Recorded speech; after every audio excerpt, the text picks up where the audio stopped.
stay hungry, stay foolish.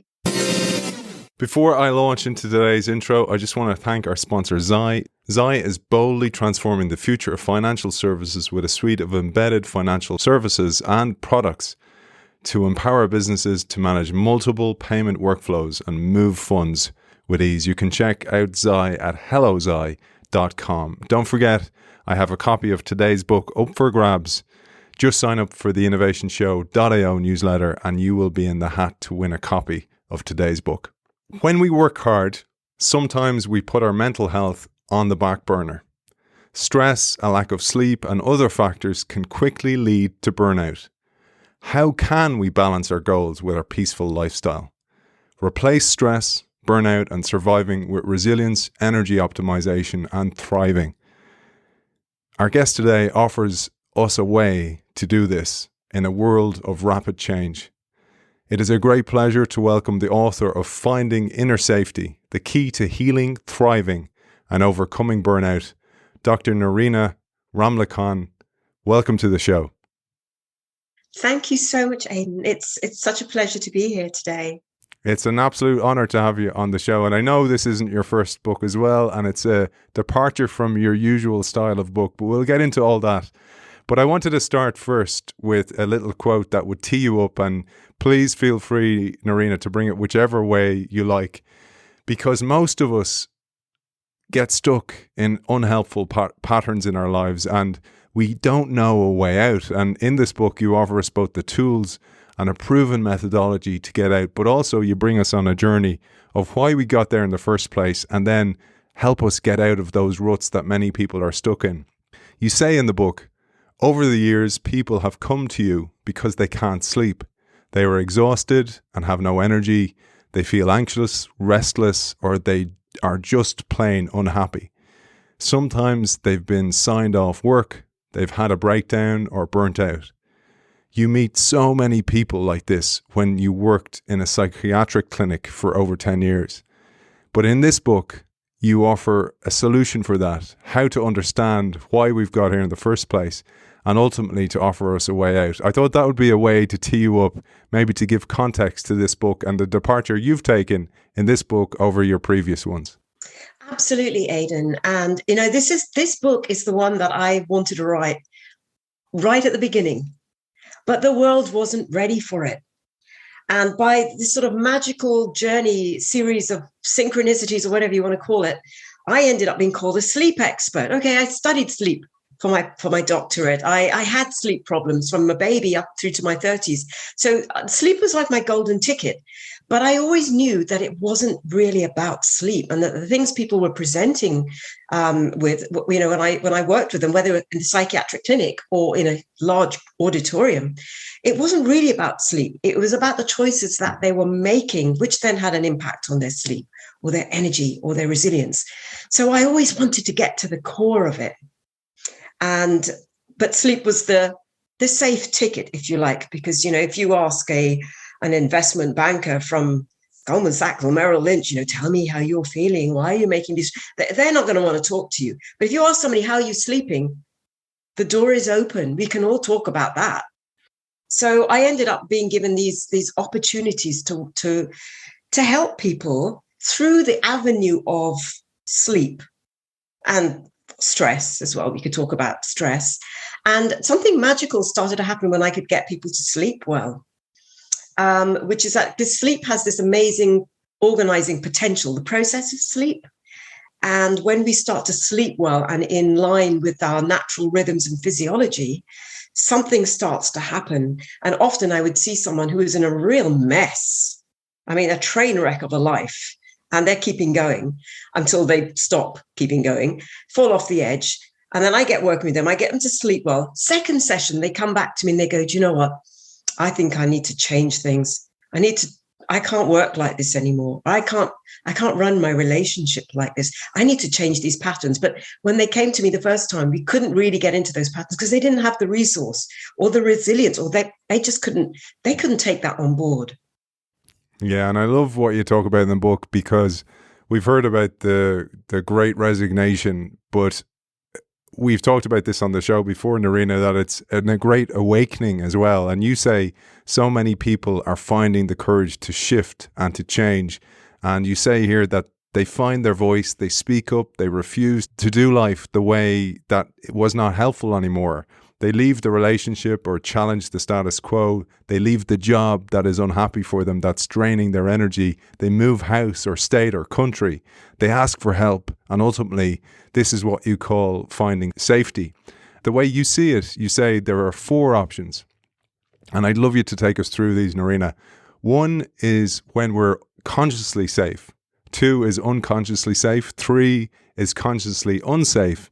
And 4 is unconsciously unsafe. I'd love you to take us through these again to give us a framework to see what we're dealing with here. Yeah, I'm really glad you reminded me of them. The 4 options. One of those 4 options. I went into a little bit of unsafety there for a second. No, but I mean, look, when something happens in your life and then you realize that, oh, what the hell has happened? Okay, what's happened?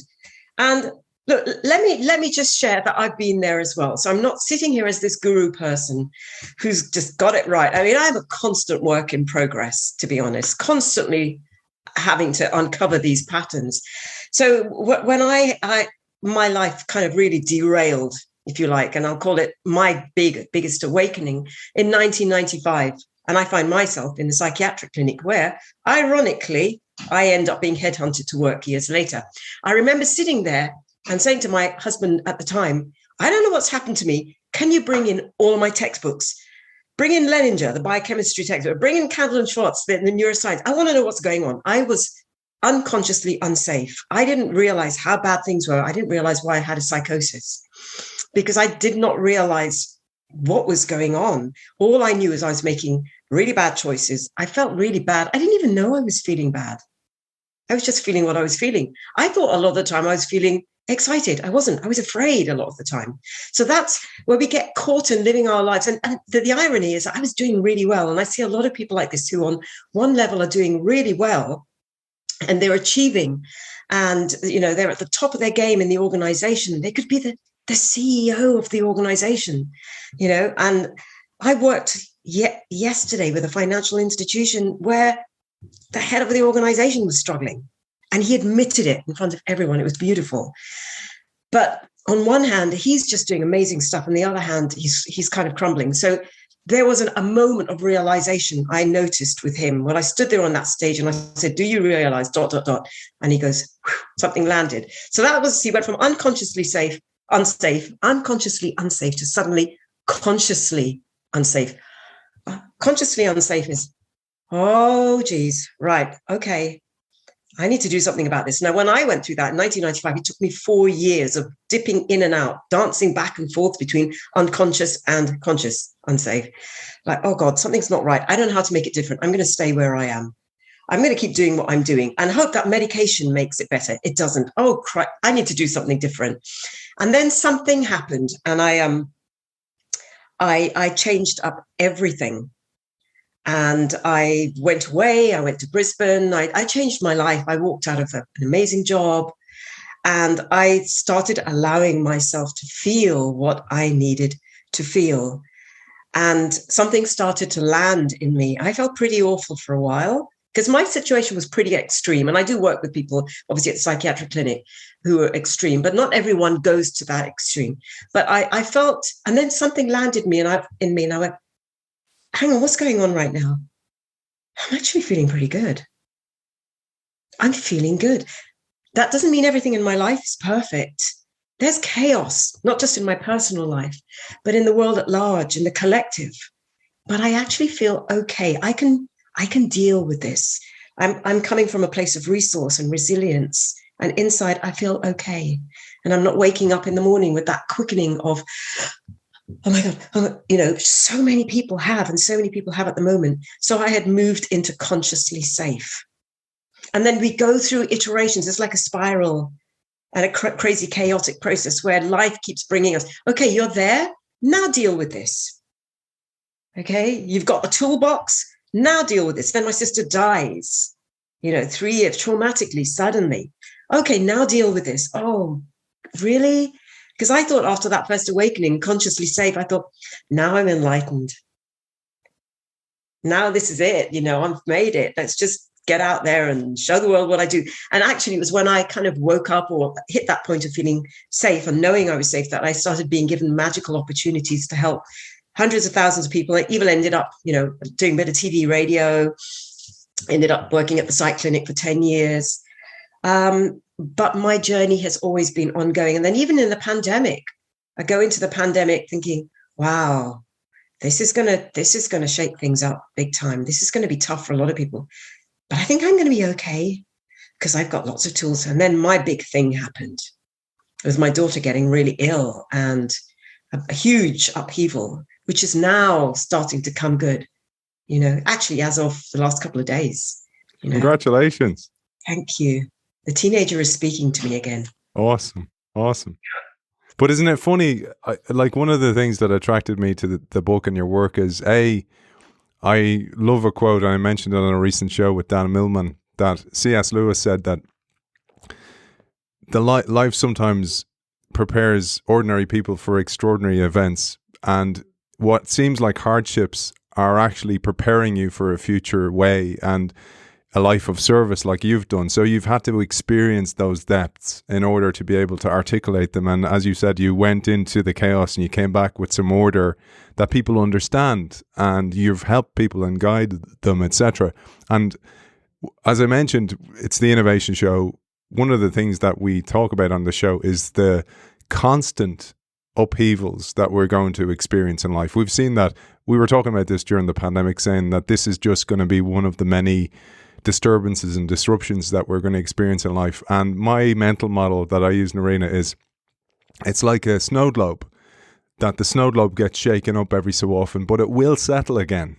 And if we have the resilience and the tools and with the know-how, because the tools is one thing, but actually putting them into practice is a different thing, like you talk about in the book, then you can deal with the snow everywhere. And you can know that this too shall pass, and I can get through this as well. And this is one of the things I love about your work, and indeed what you've shared so magnificently in this book. Thank you, Aidan. Yeah, I mean, not only so it's interesting you use the analogy of the snow globe, which is one that I talk about as well. But sometimes I say the snow globe gets shattered. Sometimes the snow globe is actually shattered, and then you find yourself going, wow, how do I put this? Can I put this back together? And will it come back in a different way? And yeah, I mean, I have had some huge things happen in my life. So I'm not a great fan of labels. And I think I say this in clinical labels. So when I was in the clinic as a patient, not as a professional, I was diagnosed with bipolar. And then recently now that, trauma is a buzzword now that everyone's using, but complex PTSD. So my life has not been an easy one. And growing up was pretty difficult. And I love my parents for the resilience that they strove for, but their lives were not easy. My forefathers had really tough lives. I mean, train wrecks of lives, So my great-great-grandparents went to Guyana as indentured slaves. And they were in poverty. There were nine of them living in a mud hut. That's what my mum came from. And, they lived sometimes on just rice and what they called mar, which is when you boil the rice and it breaks down and it's gloopy and gluey. And they would wait for my grandfather to come back from fishing all day. But if he came down the road singing, they knew they weren't going to eat because that meant he'd spent the money in the rum shop. That's what they call it in the Caribbean, the rum shop. So they came from really tough lives and they did their best. They didn't always get it right. And I do share some of the stories, not all of them. And I loved my father. I love my father, my late father, but, he was tough. Life was tough. And some of the stories I don't share in the book, but it shaped who I am. And it did bring about, I guess, the state that led me to ending up in that hospital in 1995. But I'm going to say this right now, Aidan, which is that what woke up in me and led me to safety was an emergence of faith. And I don't know how to put it any other way. And I'm going to call it, for me, it's a relationship with God, but it doesn't have to be that for other people. For me, it's not religious. I was brought up a Hindu, but I went to Catholic convents and Church of England schools and whatever. It was a bit messy. But for me, it's having faith. And for me, my faith can be when I go down to the river to swim, or it can be when I'm in the trees. I feel something that is beyond all of this. And so that has been a huge tool, if I can call it that, for me, a huge anchor, stability anchor, is to come back to this sense of, you know what, I'm going to emerge from this stronger and better and with more healing potential, with greater capacity to help others, maybe a better mother, maybe a better sister, a better daughter, dog walker, whatever. But there were times, even in the last couple of years, where I just thought, I'm done. I'm really done with this. Stop now. I've had enough. I can't buy any more snow globes. They're smashed everywhere. It's feels really hard. I went into some dark places of victimhood of like, I'm just done with it now. Can you make this easier for me now? I deserve it. And then you keep going. I kept going. And getting this book commissioned was a big part of that, keeping going. Just like, okay, I've got a deadline. Sit down and write. Think about why you're writing this book. And it's dedicated to both nirvanas, past and present. So my sister, it was called Nirvana, and my daughter is called Maya Nirvana. So it's dedicated to both of them, two of my biggest teachers. Beautiful. So let's jump back 20 years again. And at this time, you're working in organizations and you're conducting tests on stressed people in organizations, because this will appeal and speak to our audience, Nerina, in particular, because many of them are corporate workers. A lot of them work in change initiatives, which is difficult. It's constantly shaking up snow globes, smashed snow globes all over the place. It's difficult work, and it can lead to burnout quite a lot. And you and your fellow physiologists at the time coined a phrase called Truncal thickening. And I see this a lot in my work as a consultant, but also as an executive coach, because you were using this term truncal thickening to diplomatically describe the laying down of fat around the midsection of the body, the proverbial plate of armor, which is really important. And you tell us here that research shows that stress causes the elevation in levels of cortisol, which leads to the laying down of abdominal fat and increased blood fats, cholesterol, and triglycerides, the body's way of armoring against stress. And this is really important for people to understand, because your job can be making you sick. You may think that you have an eating problem, or, as you've identified many times, a sleeping disorder, but you got to look in the roots to see what the root problem is. Yeah. I love that you've homed in on that, the whole truncal thickening thing, because Malcolm and I, he was head of physiology at the time, we used to laugh about it. And we used these horrific calipers to pinch the fat at the back of the shoulders. And, and these would be people who are young, 20s, 30s. But they were laying down fat on the inside, and you would take blood and they would spin it down in the centrifuge. Sounds gross, but there would be a layer of fat floating on the top of the plasma, because their body was producing fat to protect them, this armor. So I started to notice 20 odd years ago when I was working at this clinic. It was called City Healthcare, eventually was bought by Bupa. And I started to notice that there was something about the behavior of people in organizations that was making them unwell. And I could measure this. So this is not woo-woo stuff. This is not me tuning into people's energy. So this is empirical, objective measurement of breathing patterns, spirometry, blood tests, looking at what was happening when they were on the bike, doing a dynamic stress test, looking at the ECG trace, as well as talking to them and noticing a quickening that James Gleick talks about in his book Faster, where everyone was walking fast, talking fast, operating fast. Now, this isn't all about technology as the enemy. It was about the way we were responding to technology, so leaned in. There's a book called Lean In, isn't there? And I joke that it should be lean back, right? Because people are too leaned in. So everybody was leaning in. Their physiology was trying to keep up. I was measuring it in a laboratory. The impact on feeling safe is that there are two branches to the nervous system. One is to do with survival, fight or flight, cortisol, adrenaline, truncal thickening, keep up, go faster. sympathetic nervous system, trauma, threat. And the other is to do with feeling safe. The parasympathetic nervous system, rest, repair, recovery, digestion, immune function, sexual function, sleep. Everyone was running in that mode, survival, sympathetic nervous system, producing cortisol. And I was seeing this, people were coming along, and I saw this yesterday in this organization with this guy who actually is passionate about his work, but he's running his organization and himself in the wrong part of his energy. So feeling safe is about being able to live from the right part of your nervous system.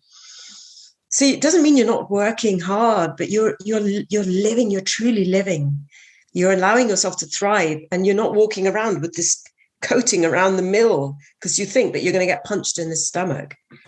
And one of the things it triggered for me was I witnessed this as well. I worked in a large bureaucratic organization, and a couple of things that you talked about in the book, I was like going, that's the language around what I was feeling at the time. One of the things was I thought people were older than they actually were. I thought people around me were older than I was because they looked older. And this is actually, again, because they're living in fight or flight mode. They're aged quicker, and their hair goes grey, etc. Their skin sags. Everything starts to go under stress.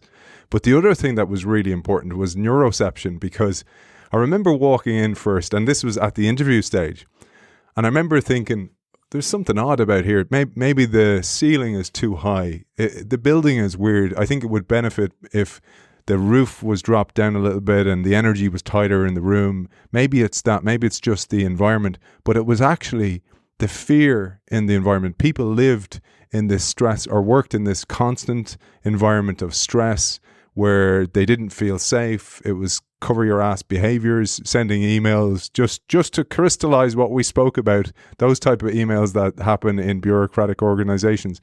And this is something that is a real phenomenon that you talk about, that our body can sense its surroundings are not safe, and it's called neuroception.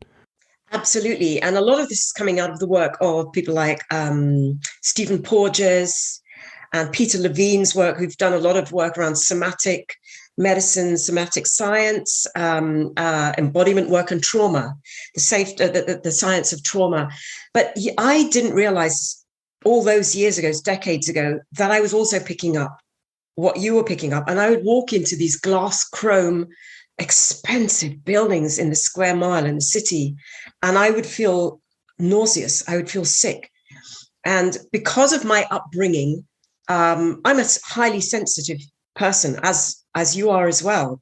Neuroception is that how your body responds to your environment, sights, sounds, smells, and it's constantly at a subconscious level sending back messages to tell you safe or not safe, safe or not safe, safe or not. And I went to a party the night before. The last I walked in, I knew from the minute I got in there I was going to have a good time. I just felt it. I felt safe. My body felt like it wanted to be there. And I've gone to other ones where it should have been good and it wasn't. Now, we get this in our environments all the time. Of course, I'm sitting in my home at the moment. I feel safe. My dog is there. My cat is there. It's like a farm in here. But, I feel safe. I feel safe right here, right now, talking to you. But so many people habituate to a level of unsafety where that becomes the norm. And they then make choices that perpetuate that level of unsafety. And then the body responds to armor them because it goes, okay, you're fighting a war. Let me help you. Let me cover the inside of your blood vessels with fat to protect you from the stress created oxygen-free radicals that are going to attack your blood vessels, which is what happens when you're under stress. Let me protect you by producing more cholesterol. Let me lay down fat to protect you. So the body is so intelligent. And this is why I love physiology. It's probably why I failed medicine. After a term, I was kicked out. But, the physiology is you constantly, if you ask the question, the why, you'll dig down and the body will give you the answer. So neuroception, and of course it shows up with sleep, because if you're walking around all day not feeling safe, you get into bed, even if you're in your safe bed, your physiology is still carrying the imprint of the day, of the weeks, the months, the years. And as you say in the book, it could be right back to pre your time. It could be in the womb. It could be your grandparents, etc. We'll get into that in a little while. But I do wanted to stay on the stress mode for a moment, because one of the reasons this is so important to me, and for our audience who are kind of going, this show is a bit different from the normal innovation stuff. The reason this is so important, your inner safety, is if the body is in fight or flight mode, blood is diverted to your fists for fight and your feet for flight. You're less intelligent because blood is diverted from your forebrain. So you cannot be intelligent. You cannot be innovative in an organization that is going through organizational fight or flight. So we need people to be safe, feel psychologically safe, but also physically safe, whether that's perceived or otherwise. And that's why I think this work is so important in an organizational sense. But I wanted to bring it back to the time where you devoured all the science, all the books that time in the psychiatric ward. And you continue to do this over the last decade because you believe that when we understand what is happening in our bodies, why it is happening, and then importantly, what we can do to navigate our responses to life, this is when we can achieve true life empowerment. And here you introduce the keys to safety science. And I'm going to share a magnificent quote by one of the fathers of psychology, William James, that you share in the book. He said, "The great thing then in all education is to make our nervous system our ally instead of our enemy. By understanding it is one of the ways to move forward into that." And here you share the 3 branches of the autonomic nervous system involved in enabling us to stay safe. Perhaps you'll introduce here Stephen Porges's polyvagal theory and the ventral vagus, the sympathetic nervous system, and the dorsal vagus. These are important. Again, empowerment comes from understanding, and therefore we can actually see the telltale signs in our body and perhaps in our relationships and in our work environments, etc. Absolutely. So, I mean, if I had to say I've got a brand, when I'm working, whether it's one-to-one or doing an interview like this or working with, I'm a bit worried. You need more water, Aidan. I've run out again. No worries. It's all good. Okay. All right. I'm not going to worry for you. I tend to do that. But so whether I'm working with huge groups of people or one-to-one, there's a few themes that come through in my work. And one is I want to give them an understanding. So I will share with them themes. There'll be physiology in there. There'll be psychology. There will be some philosophy. We can get to that philosophy. There will be maybe my personal journey. I'll share some of that because I don't want people to think it's all so easy. So I tell them stuff, and increasingly I'm telling people more without wanting to make people uncomfortable. But I share that, I'm not this person who's just got it perfect. And then they'll always be practical. But I feel like you need to go through the intellectual, logical brain of understanding why. And then when you understand, then you can make the changes. And as someone said to me yesterday, I know all this stuff, Dr. Nerina, she said, but I can't do all. I said, I know this is really not rocket science, but knowledge is not wisdom. And I believe that what helps us to go from knowledge to wisdom is when we really understand. And I made this transit myself just before the pandemic, when I discovered all this stuff about polyvagal science. Because look, I have a degree in physiology. I have a PhD in physiology. Stephen Porges' work came out in the 90s when I was at university, but we weren't being told polyvagal theory. It's relatively fresh and new out there. And when I discovered it, I think I sat in a state of wonder for probably 48 hours going, wow, how did I not know this? So what I thought, and what I just said to you earlier, is we've got 2 branches to the nervous system. Parasympathetic, sympathetic. No, actually, let's go back in time. We have an evolutionary timeline in terms of how the nervous system has evolved. And if you think about our evolutionary timeline, we first evolved, they were the reptiles who, to fight stress, they had to go immobile, they had to freeze. So we still have this part of the nervous system, which is called the dorsal vagus, which is the shut down, numb, freeze, don't make a sound. Don't let them know that you're here. Close it in, shut down, dorsal vagus. And then as we started to, on the evolutionary timeline, learn how to amass our resources to fight threats, to build shelter, to build weapons, the sympathetic nervous system evolved. Cortisol, fight, flight. So that's the sympathetic, where we produce adrenaline and cortisol. And we can amass our energy to do something, to fight the threat. Okay, so you've got dorsal vagus, Then you got the sympathetic nervous system. And then as we learned how to feel more safe and our world started becoming safer in many respects, the ventral vagus then evolved and the brain started to evolve in line with that. We started laying down, new layers to the brain, the neocortex, the frontal lobe, where we can think more innovatively, creatively, whole brain thinking. But the ventral vagus is where we thrive, where we feel safe. So we've got dorsal vagus, sympathetic, and ventral, where we feel safe. And I think a lot of people didn't talk about the dorsal vagus and the whole shutting in of stress. And they put a smile. So many people, 150 people in my audience yesterday, in this organization, I asked people, how many of you grind your teeth at night? At least half the people will put their hands up. How many of you are going to bed with a mouth guard? Loads of people in the room. So how many of you are holding it in your shoulders, in your belly, IBS? So people are somatizing meaning holding it in the body, making it about the body. They're not saying what they want to say because they don't feel safe to say it. So they put a smile on their face and they go, yeah, of course, I'll stay here till 2:00 in the morning and get this done. Yeah. And you're going to pay for me to eat pizza at my desk and maybe even bring someone in to massage my shoulders while I do that. But I can't say no, So we still use the dorsal vagus when we feel disempowered and when we shut down. The sympathetic, when we can fight, we do it. A lot of people run around in sympathetic nervous system fighting, but then that can only work for so long. And I spend a lot of time talking to people about the pressure performance curve. And when you run out of the energy to fight, you collapse into dorsal vagus, and that can show up as adrenal exhaustion, chronic fatigue, all sorts of illnesses where the body has just held that stress in and it's become frozen into the body. And so unfreezing or mobilizing the stress and finding safe ways of releasing it and supporting yourself so you can move into ventral vagus, that is the key. Making different choices, feeling safe to feel what needs to be felt. And it can be decades. It could be lifetimes of stress that need to be released and finding a safe way of doing that. Beautifully articulated. Great job. And I thought there you meant it may be lifetimes and not your lifetimes. That's a key moment as well. I wanted to share, I don't know if you ever heard about the study that was done with cherry blossoms and rats. Did you hear about this study? Oh, Nerina, you're going to love this. So we had Dr. Daniel Amen on the show in the past. I'll send it to you afterwards, this study.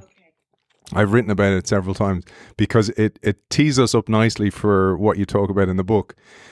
So what they did was they wanted to show that they wanted to raise the question is, are your fears actually your fears, or are they inherited from generations previously? So as you know well, they take mice or rats because their life cycles are quick and their brain structure is quite similar to ours.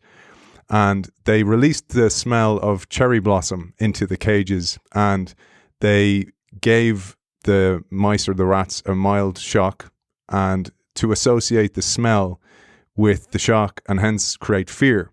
And then the mice had a new batch, so the children, and they just released the smell into the cages and they measured them with fMRI scanners to measure their brain and amygdala in particular. And the amygdala lit up on these batch.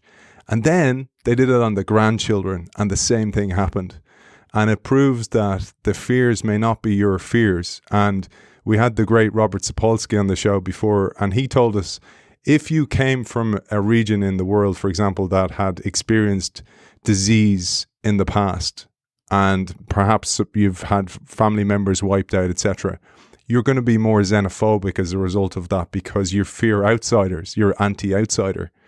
And this links beautifully to the concept of inheriting fears, or inheriting, for example, one of the examples you give is a lady grinding her teeth, and it had nothing to do with her. It had to do with her mother and some unresolved issues there as well, that we can carry these things into the world. And it also intertwines then with another guest we had on the show was Bruce Lipton, the father of epigenetics, as you know well, and his work as well, that oftentimes these things are, we don't know where they come from. They can happen in the womb, etc. I'd love you to take us through your version of all these different tales and how we can inherit these fears and often not know where they even came from. Yeah, well, I mean, I obviously have experienced this in my own personal life, but then with so many people who I have worked with over the years, who come from it. And it used to really confuse me until I started really delving into, you know, Bruce Lipton's work, the epigenetics work, and looking at inherited trauma. And because I would work with someone who supposedly has had this amazing life, and they're well resourced, and their upbringing was great. And you almost think there's got to have been something sinister. And then you start doing a kind of biographical inquiry, and then you discover the pattern where it might have come from. This incident where something was said, something was experienced in the family line, and now it's showing up. And why is it showing up now? And there's a line that I use in the book, which is my friend who says it, Chris Sritaran. He says, you can only heal, I'm paraphrasing, when there's a surplus of resources. And what is happening is we have an emergence of generations. And this might be controversial to some people. We have an emergence of generations now where they have the resource. I have resources that my family my father and mother didn't have. And they had resources that their parents didn't have. And what if each generation, and this is the process of evolution, has more resource to heal the sins of the fathers, if you call it that, you know, or the past traumas on the timeline. And I'm seeing a lot of this happening in this great awakening of the pandemic. And I'm going to unashamedly call it that, because I'm seeing a lot of people showing up with, I don't know what's happening to me, but I'm experiencing things and I don't know why. And one of the ways last year and the last few years where I saw it a lot was people talking about dreams, having bizarre dreams during the pandemic. And I think I do a fair amount of media interviews, and I was getting asked to comment on dreams a lot with the Sky News, BBC News. Why are people having these weird dreams? And the dreams are discovering attics or dens in the house. And to me, this spoke of this whole thing of going into these areas in our psyche that we hadn't realized and discovered. And I also came across people who were having conversations with their family because they were spending more time with them. And so they had to. And they were discovering things that had happened in family. They were getting to understand their lineage and who they were. And this was coming up for healing. And so a lot of this, you know, the feeling safe is about being able to acknowledge that actually some of this may not be yours, but then it's still there. Because as Peter Levine and Stephen Porges would say, it's embodied. The body keeps the score. Bessel van der Kolk, the body keeps the score. Those feelings are still, the cherry blossom fear is in the cells, is in the DNA. So what do? So you start to find safe ways of meeting those feelings. And I believe my work has led me to believe that there are some unusual ways of meeting that fear that go beyond sitting in a therapy room with a therapist, right? And this is where my work might differ from the work of some of the leading therapists in the trauma world, Deb Starner. I don't know. She's written a book recently, I think called Anchoring or Anchorage. But I believe that some of our trauma and that stuff that's not ours, the stuff we've inherited, can be healed by making the choices that enable us to align our physiology, get the sleep we need. I think healing happens when we sleep well. I also think healing happens when we get out into nature and not be on our phones posting that we're in nature. So for me, the last 3 years, I started doing some unusual things. I started climbing trees. I started going down to the river near my house, and people would walk past going, aren't you worried about the sewage? Well, isn't it cold? I'm in there in my swimsuit and it's 2 degrees and it's snowing. And I'm just like, I want to say I'm rebuilding my snow globe, actually, but there was a remarkable healing that started to happen when I was doing things like this. Nature was healing me. Sleep was healing me. Did lots of other things, but I hope I've answered your question. I think I've done beautifully. And you've teed us up beautifully, because I also believe the nature, we've got more in touch with nature during the pandemic, because again, and those dreams you mentioned for people, I think that one of the reasons we're seeing the great resignation or great awakening is because people weren't numbed by busyness. They had time to think, they had time to reflect and kind of go, hey, my boss is a jackass. What am I working in this place for? Why am I killing myself for an organization who obviously doesn't care about me?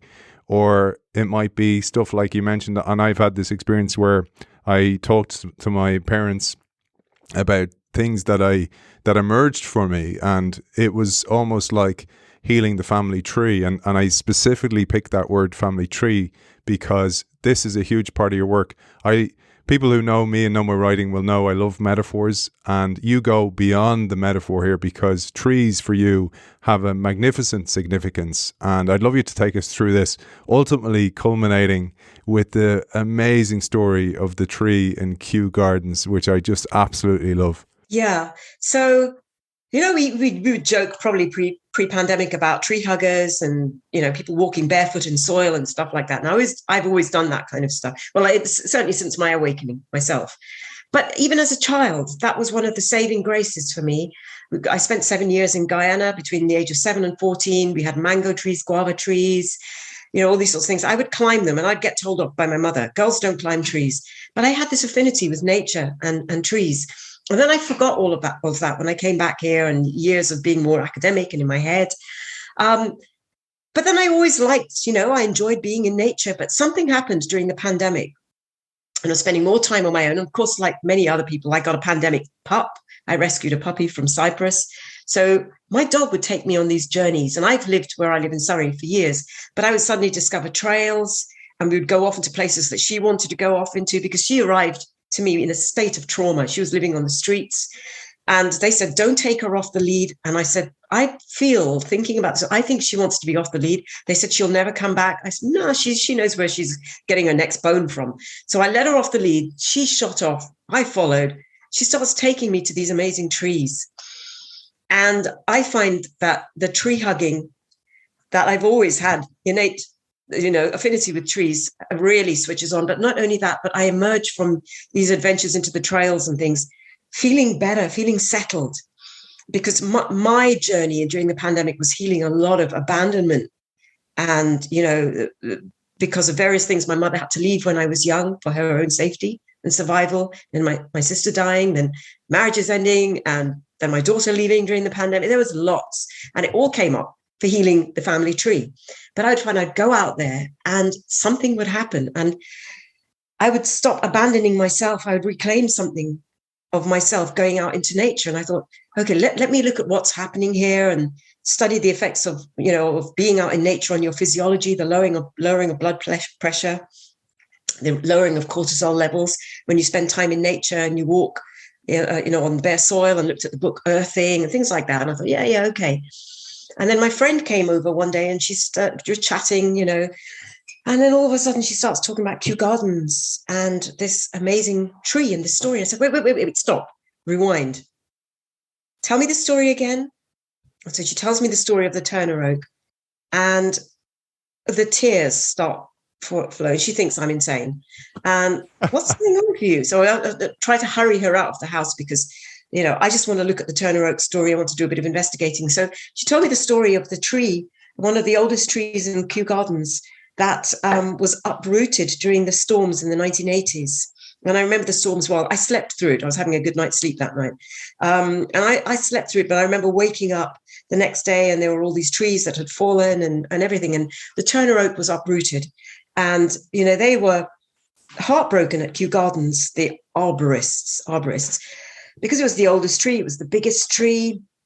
So what they did was they kind of left it there for a while, and they went around salvaging all the other trees, and they thought, there's no point doing anything. It's dead now. But they came to it eventually, and they propped it up. We'll get to it eventually. We're going to have to cut it all down. And I think it was 5 years before they got to the Turner Oak. And when they got to the Turner Oak, they realized that it had been in the uprooting and the propping up. It had rerouted. And in the uprooting, the upheaval had increased the porosity of the soil, which had, before the uprooting, had become worn down by the footfall, just downtrodden, literally downtrodden, as so many people can end up in organizations, or we can end up downtrodden by life. And then we have a great awakening, or a great resignation, or a great uprooting. and we're torn from our moorings. And then people come to me and I help prop them up with the sleep or the whatever. I'm mixing all these stories now. I'm hoping your listeners are still with me. But we prop ourselves up. But because we've managed to aerate our soil, I teach them how to breathe. I teach them to put some hydration into the soil. I teach them to put their roots down deeper, and they start healing those weakened roots. And then they start to thrive. And nature is so clever. And I thought this story has to be in the book. This is the middle of the book. This is the central theme of the book that holds it together. And I didn't know that was going to happen. Yeah. And it was when I was out walking, there was one tree, and I call it the dancing tree, and its branches had been cut, and it's just sort of standing there looking like it's dancing. And I took this photo, and I was standing there looking at it. In fact, I didn't take a photo. I just stood there because I never have my phone when I'm out walking. I was standing there looking at it, and I felt like this tree was saying, you need to dance with the trees, and this needs to be in the book. So I included all the stuff about trees, and I thought it was going to be edited out. And it wasn't. And they came back, and they sent the first draft of the edit. I was like, have they left the tree? Oh my goodness. And not only that, they want a picture. They want a photo of the dancing tree. Beautiful. And so it ended up being the central theme in this book. And I believe that where we've come to this point now in human evolution, where we need to have the faith and dig deeper and find the safety to go in and heal those roots. And, the conversation I had with my teenager this morning, which is so serendipitous because it's my birthday today. So she just said, I just want you to know I love you, Mum. And I'm feeling so much better. And I haven't said, well, I've been healing those weakened roots, so you don't have to. But it's been some of that going on. Wonderful. And first, happy birthday. I meant to say that to you. I was going to finish on that, but I just don't want to appear rude to our audience as well. But I had noted that it was your birthday, and we moved the show early so you can have your soiree as well. But I loved the story of the Turner Oak for many reasons. One is it may sound weird to our audience, but one of the parts of my courses that I run as workshops is called kintsugi thinking, and kintsugi, as you know, is the Japanese art of celebrating the cracks that we all have, and that's what that story spoke to me. But then you enhanced it even further, because there was a quote in the book that not only describes the vulnerability of reinvention when we go through. Oh, at your door. Are you all right? Well, I'll start it again. Yeah, of course. Okay, go quickly, because I think it's probably an Amazon. Amazon, yeah, go for it. Another book. Well, there's one book in there, but there's also a birthday present. Yeah, birthday present, flowers. It wasn't me, by the way, Nerina. Our flowers arrived. I'm not that good. Sorry.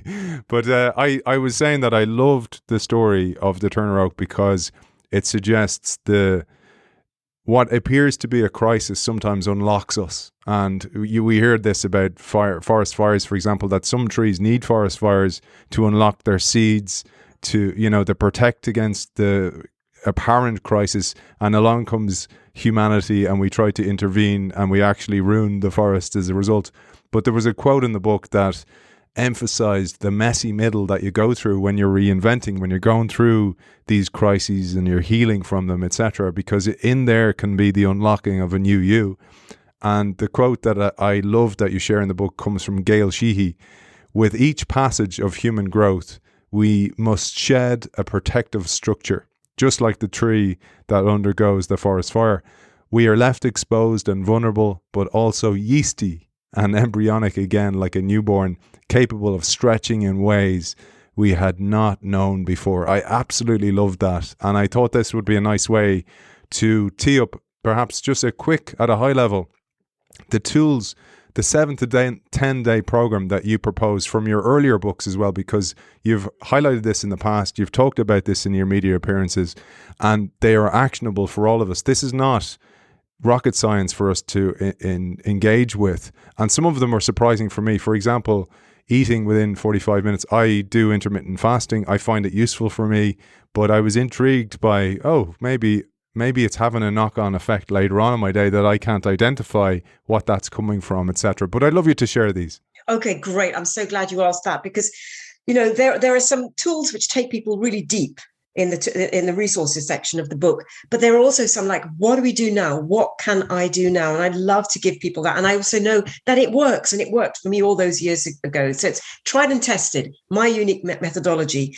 So I call them slightly bullishly my 5 non-negotiables, right? Because these are the 5 things which I've seen time and time again will make a difference, because they bring about that recalibration from unsafe to safe.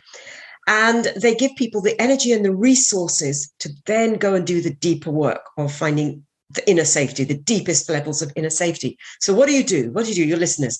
Number 1, ideally, eat breakfast within about 45 minutes of rising. If you are waking up with anxiety, if you are feeling so leaned in, if you're feeling so stretched, you're feeling so hopeless, if you're feeling suicidal, like a victim, filled with shame, all of these things I talk about in the book.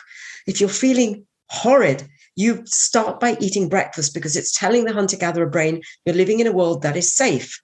Now, if you're waking up in a state of great sense of aromatherapy-scented bliss and safety, then do intermittent fasting. I used to do that.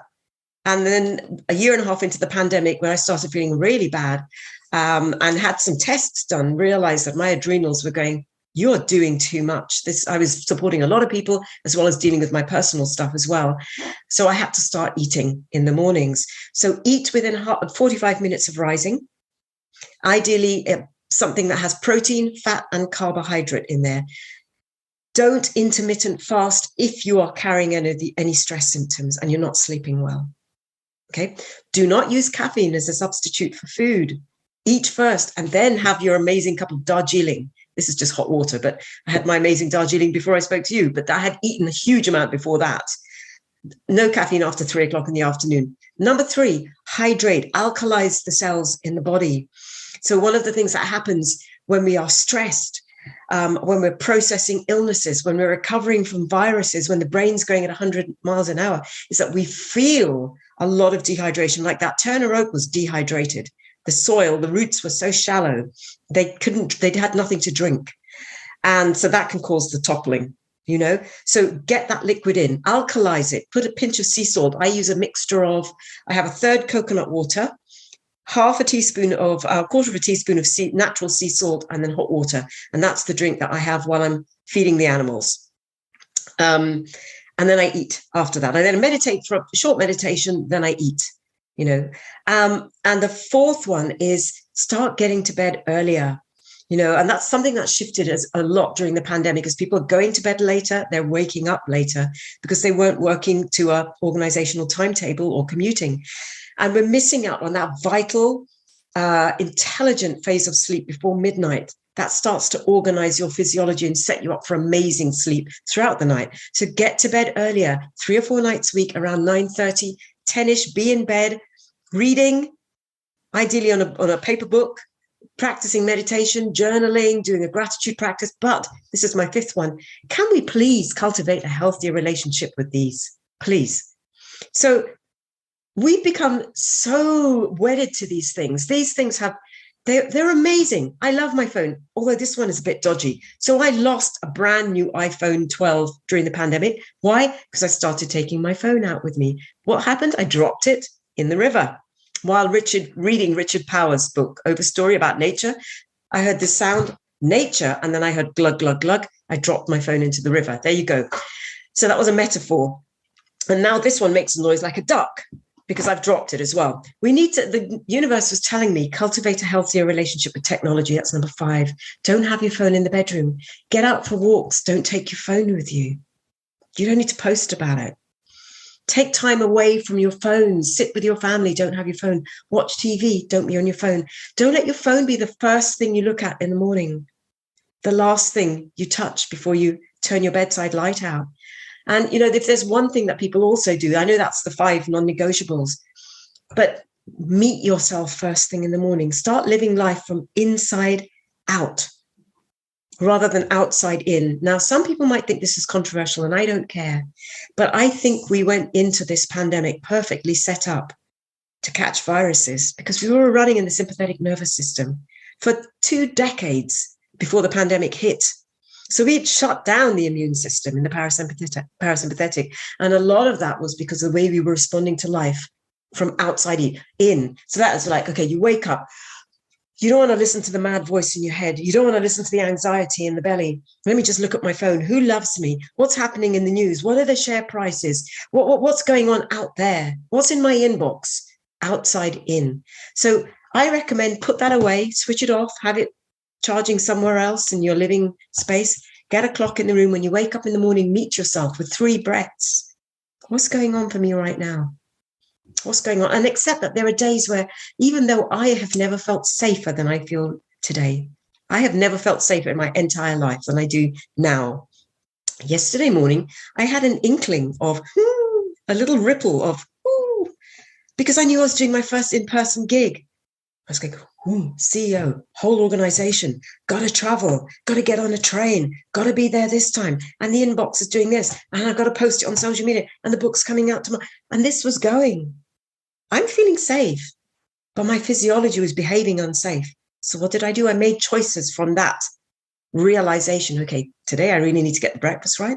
Let me just breathe for 5 minutes before I get out of bed. I will make time for that dog walk, which I said was going to be a short one. I'm going to go for longer. And maybe I will hug a tree or two, because today there's a potential to swing this way. And I don't want that today. So I did. And I had an amazing day. And you're so well set up for your birthday. You feel safer than ever before. Your books come out on your birthday. And I hope this interview has been a positive experience as well for you. It's been a blessing. And Nerina, I have a final quote I pulled from the book. It's a practice I have on the show. I'm going to share that, but before I do, I wanted to ask you to close today's show. But before I share the quote, so I'll share the quote. I wanted to ask you, firstly, where can people find you if they're interested in your work, the book, etc.? Where is your resource that people can find you the most? Right, so I'm on all the social media things, at Dr. Nerina, at Dr. Nerina, Nerina. And all of my books, there's 4 of them. The first 3 are predominantly around sleep. Those are on Amazon, including this one, Finding Inner Safety. So, well, just Google Dr. Nerina sleep. I'm hoping that one day people will Google Dr. Nerina safety, and that's when I'll be at the top of the internet search. Beautiful. Yeah, I'm quite findable. And don't expect an immediate response, that's for sure. You might be out walking in nature or climbing up a tree, and that's perfectly okay as well. So I'm going to share the final quote, and then I'll hand over to you to share your final message for our audience. Again, CEOs of organizations, C-suites leaders, change makers, or just interested people, curious people in life. The quote that I picked from the book that I absolutely loved by you goes as follows. Spiritual safety is the ultimate safety level. This is when you trust the process of life. Even when things are going wrong, you have faith that you will be okay. You are able to connect with something beyond yourself, and this calms, reassures, and bolsters you. I know what is important to me, what I value, and I am committed to living my life according to these values, even if this sometimes causes me personal sacrifice. I can rise above the messiness of a situation and see the learning in it for me as a gift. I can see the why. I absolutely love that as a quote that I selected to close for me today. But what's your final message, Nerina? Thank you. Thank you. This has been the most glorious interview I have ever done, I'd have to say. I'm telling you, I've done a lot of interviews as well. It's been absolutely amazing. Thank you, Aidan. But can I just say to you, I know you know this, but to your listeners, you deserve to thrive. You deserve to feel safe in a world that is chaotic, in life that can feel messy and very uncertain. You deserve to thrive and feel safe, and it is possible. So this book is my blessing to you. It's my hope that by reading my book, you will find that too, as I have done. And as I'm hoping my forefathers are cheering me on, because I'm hoping I've done this for the whole family tree and the whole line, including those to come as well. But you deserve it. So don't tell yourself, I've got X, Y, and Z going on, I can't thrive. You've got X, Y, and Z going on. Therefore, you deserve to thrive. You deserve, and by the way, thriving, what does that mean? It means you feel joyful. It means you feel playful. it means that you might be 85, but you look 55. I'm not 85, by the way. I didn't think so. Author of Finding Inner Safety, The Key to Healing, Thriving and Overcoming Burnout, Dr. Nerina Ramlakhan. Happy birthday. Thank you, Aidan.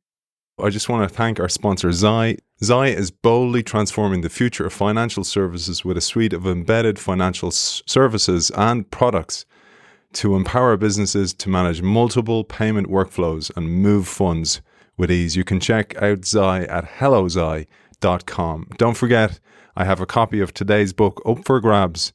Just sign up for the innovationshow.io newsletter and you will be in the hat to win a copy of today's book.